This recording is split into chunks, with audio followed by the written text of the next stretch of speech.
Today we're installing aftermarket radio in a 07 Q7 Audi. The reason why we're installing the aftermarket radio in this car, the factory system come in, it was dead. The screen was blank. There was no sound at all in this vehicle. So we diagnose it and find out that the factory amplifier that goes right there, it got wet. We took it apart and find out that it got wet. And these cars, if the factory amplifier goes bad, you're not gonna able to get that navigation screen come up. Alright, so there's a few things we have to do to get that screen come up. The reason for that, because all of the factory function, like the battery, if the battery is dead, or the temperature of the vehicle, all that goes through that screen right there. So there is some fiber optic cables that goes right there, and you remove it, and there's right here is the what you call the XM piece. You remove the fiber optic cable from right there, and you took them and you tie them together like that. That fiber optic cable looks something like this. This is the navigation piece, and you'll see it blinking like that. You have to tie them together. Now, if you're not going to bypass it, you have to leave it plugged up. So you're not.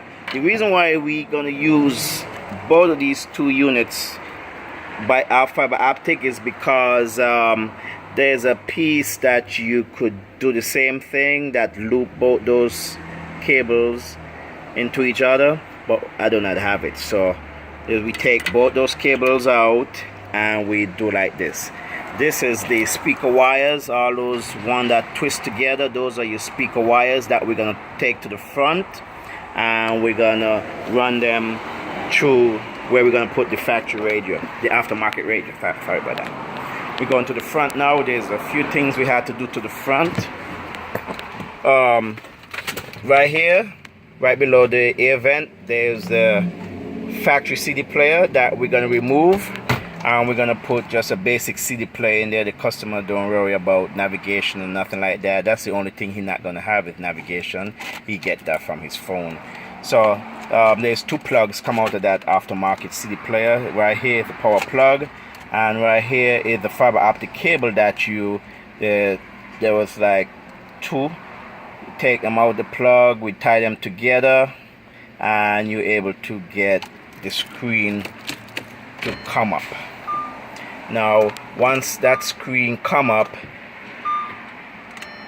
you're able to do or have all this function right here. You see why it's so important to get this cable going, this screen going.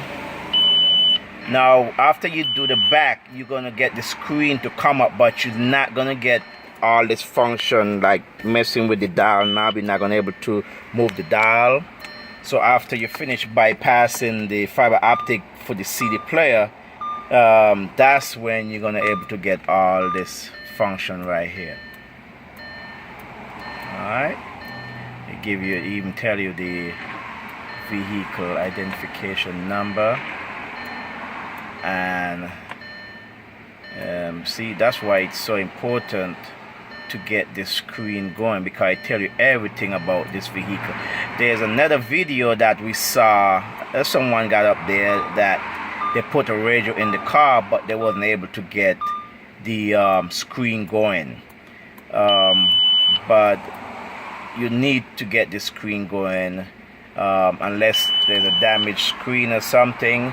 It's very important to get it going, because I tell you everything. It's like the vehicle central system. Tell you everything about the vehicle.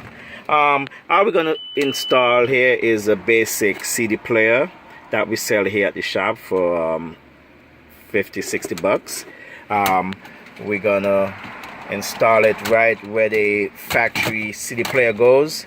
There's no kit or harness or nothing made for this vehicle, so what's gonna happen, we're gonna do some custom work right here on both sides, where we're gonna put some ABS plastic on both sides to make it look factory, and we'll come back and show you the end product after we finish.